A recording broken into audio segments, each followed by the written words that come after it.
8 फरवरी 2023 ब्रह्मपुर बुरहानपुर मध्य प्रदेश में रेणुका कृषि उपज मंडी के नज़दीक में गुरुजी पंडित प्रदीप मिश्रा जी द्वारा वाची जा रही अश्वत्थामा शिव महापुराण कथा के 6वें दिन की कथा पूर्ण हो चुकी है। आज की कथा में गुरुजी ने बहुत ही अच्छे पत्र पढ़े हैं, जिसमें सफ़ेद दागों के लिए काफ़ी अच्छा उपाय बताया गया है। साथ में गले में गांठ या फिर किसी शरीर में अन्य भाग में गांठ होने पर किए जाने वाले उपायों की जानकारी हमें पत्र के माध्यम से मिलती है। आज की कथा में गुरुजी ने बहुत अच्छे उपाय, पत्र और उपयोगी जानकारी दी है। सभी की जानकारी आपको इस वीडियो के माध्यम से हम दे देंगे। अगर आपने आज की कथा नहीं सुनी है तो पूरी कथा का रास्ता तो आपको इस छोटे से वीडियो से प्राप्त होने वाला है। बढ़ते हैं आज की कथा की पहली जानकारी की ओर। गुरुजी ने कहा, 3 लोग बहुत किस्मत वाले हैं। पहले दशरथ, क्योंकि उनके यहाँ राम भगवान जी ने पुत्र के रूप में जन्म लिया। दूसरे हैं भीष्म पितामह, जिन्होंने बचपन से कृष्ण को जवानी तक देखा और उनकी लीलाओं के दर्शन किए, नित्य दर्शन किया। और तीसरे हैं जटायु, जिन्होंने अपने प्राण राम भगवान की गोद में त्यागे।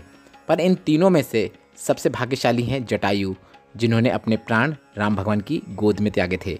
बढ़ते हैं आज की तक की दूसरी जानकारी की ओर।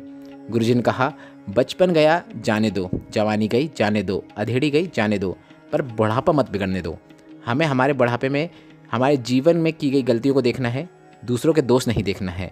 हम जो गलतियां कर रहे हैं उसमें हमको अपना ध्यान देना है और हमें हमारा जीवन परमात्मा की शरणागति में पहुँचे, इसलिए भगवान की भजन में, भगवान की भक्ति में लगाना चाहिए। बढ़ते हैं आज की कथा की तीसरी जानकारी की ओर।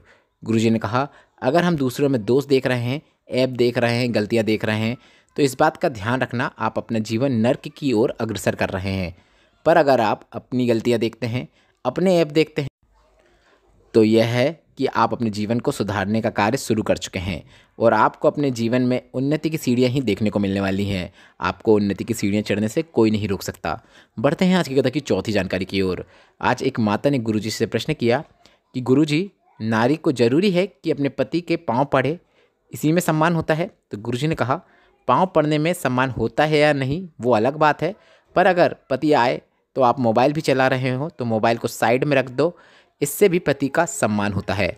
बढ़ते हैं आज की कथा की 5वीं जानकारी की ओर। राजकुमार जाधव जी पत्र लेकर आए, जिसमें उन्होंने लिखा, मेरी नातिन जब 5 वर्ष की थी, उसकी अब बीमारी हो गई। उसकी चमड़ी सफ़ेद होने लगी, सफ़ेद दाग होने लगे। सफ़ेद बीमारी से वह ग्रसित हो गई। पहले एक जगह दाग हुआ, फिर दूसरी जगह दाग हुआ, फिर धीरे धीरे करके शरीर में पूरी सफ़ेद दाग ही सफ़ेद दाग हो गए। चितकबरा सा शरीर हो गया। आसपास के सभी डॉक्टरों को दिखाया, दूर दूर तक डॉक्टरों को दिखाया, पर कहीं से कोई आराम नहीं लगा। आखिर में दवाई कर करके थक गए और घर में आकर बैठ गए। हमारी बुआ ने आपकी शिव महापुराण कथा सुनने को कहा। हम आपकी शिव महापुराण कथा जो आप बताते हैं वह सुनने लगे। निरंतर कथा का सुनते सुनते आपने एक दिन बताया कि शिवलिंग पर भस्म लगाकर उस भस्म को बाल्टी में डालकर स्नान करने का आपने बताया। हमने इसी प्रकार से किया और उस स्नान के साथ साथ हमने पशुपतिनाथ व्रत भी किया। बाबा की कृपा से उसका त्वचा रोग ठीक होने लगा और अब वह पूरी तरीके से ठीक हो गई है। पत्र के साथ उसकी फ़ोटो भी भेज रहे हैं। अब वह पूरी तरीके से ठीक है। उसी का आभार व्यक्त करने कथा पंडाल में आए हैं। बढ़ते हैं आज की कथा की 6वीं जानकारी की ओर। सुमित जी औरंगाबाद से पत्र लेकर आए, जिसमें उन्होंने लिखा, 15 जनवरी 2023 को जो छोटी सी गांठ थी वह बड़ी हो गई और 2 गांठ और हो गई। डॉक्टर ने कहा ऑपरेशन करना पड़ेगा, गांठ बहुत बड़ी है, इसलिए अलग अलग ऑपरेशन होगा सभी गांठों का, और गांठ जांच के लिए भी जाएगी। बड़ी बीमारी का भी अंदेशा लग रहा है। इसके बाद डॉक्टर से हम कुछ समय लेकर आ गए, टाइम लेकर आ गए। 1 महीने का समय लिया, क्योंकि गुरुजी कहते हैं कि 3 महीने का समय लेना चाहिए। हमने 1 महीने का समय लिया और दवाई लेकर आ गए। हम रोज़ शिव मंदिर जाते, शिवलिंग में जल चढ़ाते, बेलपत्र चढ़ाते और उस जल और बेलपत्र का आचमन करने लगे। गठान में हाथ लगाकर देखते तो वह धीरे धीरे गलने लगी और 1 महीने बाद जब हम डॉक्टर को दिखाए तो डॉक्टर ने कहा गठान पूरी तरीके से गल चुकी है, अब ऑपरेशन की ज़रूरत नहीं है। उसी का आभार व्यक्त करने कथा पंडाल में आए हैं। बढ़ते हैं आज की कथा की 7वीं जानकारी की ओर। गुरुजी ने कहा, सभी को हम सीहोर में होने वाले शिव महापुराण और रुद्राक्ष महोत्सव के लिए आमंत्रित कर रहे हैं। 16 से 22 फरवरी 2023 तक शिव महापुराण भी चलेगी और रुद्राक्ष महोत्सव भी चलेगा, और इस समय आप कुबरेश्वर धाम में आकर अपना रुद्राक्ष प्राप्त कर सकते हैं। रुद्राक्ष आपको फ्री में मिलेगा, आपको कोई भी पैसा रुद्राक्ष के लिए नहीं देना है। और एक बात कहना चाहेंगे कि कुबरेश्वर धाम के रुद्राक्ष से आपको कई प्रकार की बीमारियों से तो मुक्ति मिलती ही है, साथ में आप उसे गले में धारण करते हैं तो आपको अन्य कार्यों में सफलता मिलती जाती है। आप जीवन में उन्नति ही करते चले आते हैं। बहुत अनमोल है सीहोर कुबरेश्वर धाम का रुद्राक्ष। और आप सीहोर में रुकना चाहते हैं तो सभी धर्मों की धर्मशाला में आप किसी भी धर्मशाला में जाकर रुक सकते हैं। सभी धर्मों की धर्मशाला सभी शिव भक्तों के लिए बिल्कुल फ्री है, उसमें भी आपको रुकने का कोई भी पैसा नहीं देना है। किसी भी समाज की धर्मशाला में जाकर आप रुक सकते हैं। आप कथा पंडाल में भी रुकना चाहते हैं तो उसकी भी हमने आपके लिए व्यवस्था की है, आप कथा पंडाल में भी रुक सकते हैं। बढ़ते हैं आज की कथा की 8वीं जानकारी की ओर। रुपेश जी पत्र लेकर आए जिसमें उन्होंने लिखा, हमारे घर में 3 लोग हैं गुरुजी, हम विकलांग हैं। मेरी पत्नी के पेट टेढ़ा होते चले जा रहा था, नाक से भी लगातार पानी बहता रहता था। बॉम्बे तक इलाज कराया पर कोई आराम नहीं मिला। किसी ने कहा कि आपके शिव महापुराण सुनने और मंदिर जाएं। हमने लगातार मंदिर जाना शुरू किया, शिवलिंग पर जल चढ़ाते और उस जल का आचमन कराते और थोड़ा सा जल उसकी नासिका में लगा देते और बाबा की कृपा से उसकी नाक का पानी बहना बंद हो गया है। अब पाँव भी ठीक हो गया है और चलने में भी अब आराम है। उसी का आभार व्यक्त करने कथा पंडाल में आए हैं। बढ़ते हैं आज की कथा की 9वीं जानकारी की ओर। गुरुजी ने कहा, अश्वत्थामा के प्रसंग से आप सभी को अपने जीवन में एक बात उतारनी है। अगर आप छीन के खाओगे, दूसरे के हक का खाओगे तो आपका कभी भी पेट नहीं भर सकता, वह आपको कभी भी नहीं फलेगा। आपको अपने ही हक का और आपकी किस्मत में जितना है उसे ही प्राप्त करना चाहिए। बढ़ते हैं आज की कथा की 10वीं जानकारी की ओर। गुरुजी ने काफ़ी अच्छी जानकारी दी। गुरुजी ने बताया, रतलाम से 42 डॉक्टर और नर्सों की टीम आ रही है सीहोर कोबरेश्वर धाम में। वह रुद्राक्ष महोत्सव में अपनी सेवा प्रदान करना चाहते हैं। इस पर गुरुजी ने कहा कि हमने उनसे कहा था कि आप एक टेंट लगा लीजिएगा और वहाँ पर बैठकर आप अपनी सेवा प्रदान कर सकते हैं।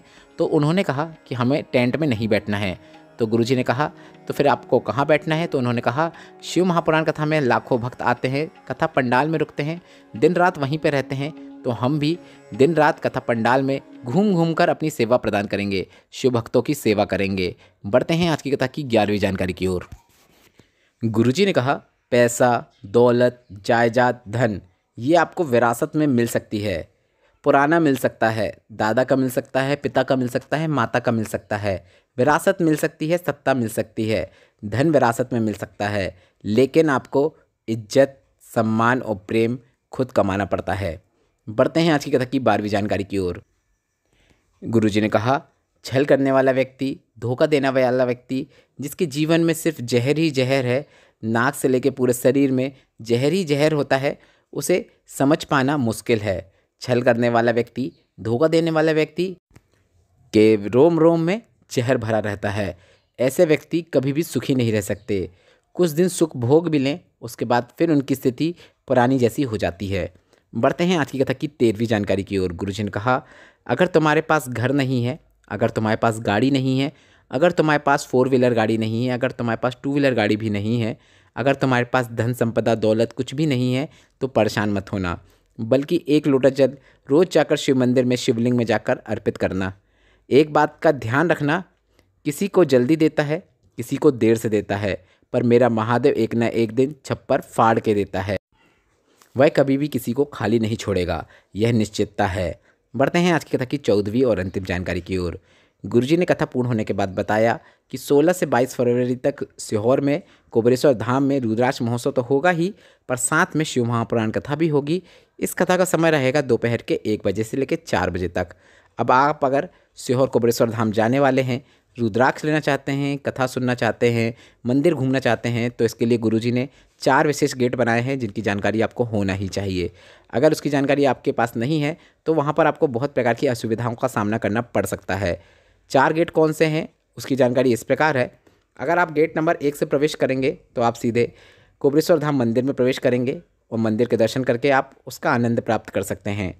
अगर आप गेट नंबर 2 से अंदर प्रवेश करेंगे तो आप कोबरेश्वर धाम में जो भोजनशाला है जिसमें आपको फ्री में भोजन मिलता है, प्रसाद मिलता है, उसका आनंद प्राप्त कर पाएंगे, उसका लाभ प्राप्त कर पाएंगे। अगर आप गेट नंबर 3 से अंदर आ रहे हैं तो गुरुजी ने जो बताया है 16 से 22 फरवरी तक जो शिव महापुराण कथा भी होगी, तो आप सीधे कथा पंडाल तक पहुंच जाएंगे और वहां पर बैठकर आप कथा का आनंद प्राप्त कर पाएंगे। कथा का समय दोपहर के 1 बजे से लेकर 4 बजे तक होगा। और अगर आप गेट नंबर 4 से प्रवेश कर रहे हैं तो आप अपना रुद्राक्ष प्राप्त करने के लिए प्रवेश कर रहे हैं। सीधे आप जहां पर रुद्राक्ष वितरण होगा, 24 घंटे रुद्राक्ष वितरण होगा, वहां पहुंच जाएंगे और आप 24 घंटे में कभी भी पहुंचकर वहां पर अपना रुद्राक्ष प्राप्त कर सकते हैं। रुद्राक्ष पर्याप्त मात्रा में है, इसलिए आप घबराएं ना कि हम पहले ही दिन जाके रुद्राक्ष ले लें। आप बाद में भी आएंगे तब भी आपको रुद्राक्ष मिल जाएगा। 7 दिन रुद्राक्ष बटेगा, 24 घंटे रुद्राक्ष बटेगा। और रुद्राक्ष के लिए आपको गेट नंबर 4 से प्रवेश करना है। इस रुद्राक्ष के लिए आपको किसी को भी कोई भी पैसा नहीं देना है। एक व्यक्ति आके एक रुद्राक्ष प्राप्त कर सकता है। अभी गुरुजी ने यह तो नहीं बताया है कि कोई आईडी लगेगी कि नहीं, पर गुरुजी ने कहा है आप लाइन में खड़े होइए और अपना रुद्राक्ष लेकर जाइए।